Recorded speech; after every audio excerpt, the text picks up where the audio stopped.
आज पूरे देश में रक्षाबंधन मनाया जा रहा है। हर साल सावन की पूर्णिमा के दिन बहनें अपने भाइयों की कलाई पर राखी बांधती हैं और आरती उतार कर अपने भाई की लंबी उम्र की कामना करती हैं। ऐसे में क्या आपको पता है कि रक्षाबंधन का त्यौहार मनाने की परंपरा कब से शुरू हुई और इसको मनाने के पीछे असली कारण क्या है? रक्षाबंधन को लेकर इतिहास हमारा क्या कहता है? कौन पहले वो भाई बहन थे जिन्होंने रक्षाबंधन मनाया था? बहन कौन थी, भाई कौन था? पुराण ऐसे कौन से प्रसंग बताता है और क्यों आखिर रक्षाबंधन का ये त्यौहार और इसका नाम रखा गया है? नमस्कार, मैं हूं कुलदीप द्विवेदी और आप देख रहे हैं वन इंडिया हिंदी।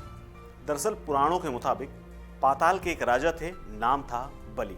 देवी लक्ष्मी ने उन्हें भाई मानकर रक्षाबंधन मनाया था और पहली बार रक्षा सूत्र बांधा था। इसके साथ ही भगवान नारायण को स्वतंत्र कराया था। ये दिन सावन पूर्णिमा का दिन था और तभी से रक्षाबंधन को ये माना जाता है कि उसी दिन के बाद से रक्षाबंधन शुरू हो गया था। दरअसल पूरी कथा की बात करें तो राजा बलि का नाम दान देने वालों के इतिहास में सबसे ज़्यादा प्रख्यात है। एक बार माँ लक्ष्मी ने राजा बलि को राखी बांधकर बदले में उनसे भगवान विष्णु को मांगा था।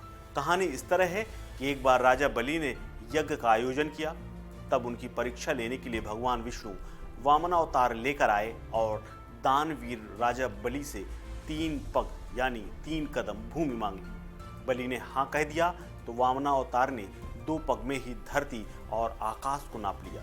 राजा बलि समझ गए कि भगवान विष्णु स्वयं उनकी परीक्षा ले रहे हैं। तीसरा पद रखने के लिए उन्होंने भगवान के सामने अपना सिर आगे कर दिया। फिर उन्होंने भगवान से याचना की कि अब तो मेरा सब कुछ चला गया है, प्रभु आप मेरी विनती स्वीकार करें, मेरे साथ पाताल में चलकर रहें।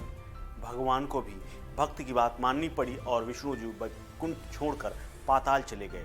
जब देवी लक्ष्मी को ये पता चला तो वो गरीब महिला का रूप धरकर राजा बलि के पास पहुंची और राजा बलि को राखी बांध दी। बलि ने कहा, मेरे पास तो आपको देने के लिए कुछ नहीं है देवी।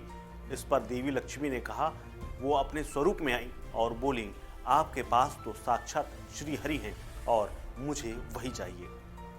इस पर बलि ने भगवान विष्णु को माता लक्ष्मी के साथ जाने की विनती को स्वीकार कर लिया और उन्हें भेज दिया।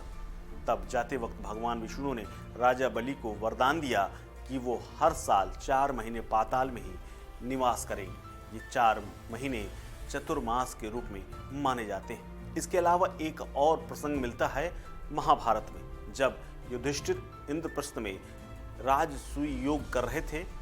उस समय सभा में शिशुपाल भी मौजूद था। शिशुपाल ने भगवान श्री कृष्ण का अपमान किया तो श्री कृष्ण भगवान ने अपने सुदर्शन चक्र से उसका वध कर दिया। सुदर्शन चक्र के लौटते समय कृष्ण जी की छोटी उंगली घायल हो गई और उस रक्त बहने लगा। तब द्रौपदी ने अपनी साड़ी का पल्लू फाड़कर श्री कृष्ण जी की उंगली पर लपेट दिया।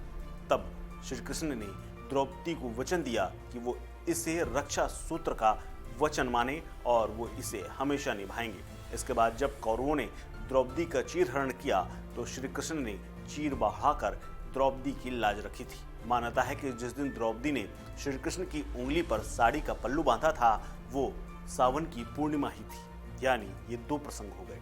इसके अलावा एक और कहानी मिलती है, वो है कि 12 साल तक इंद्र और राक्षसों के बीच युद्ध चल रहा था।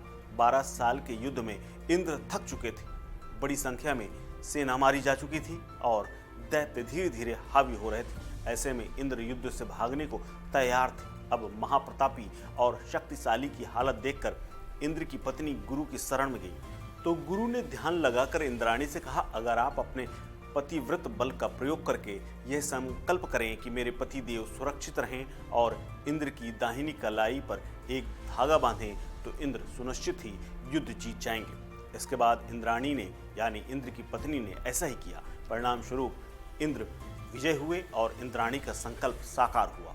वहीं भविष्य पुराण के मुताबिक रक्षाबंधन का त्यौहार राजाओं के लिए ही था।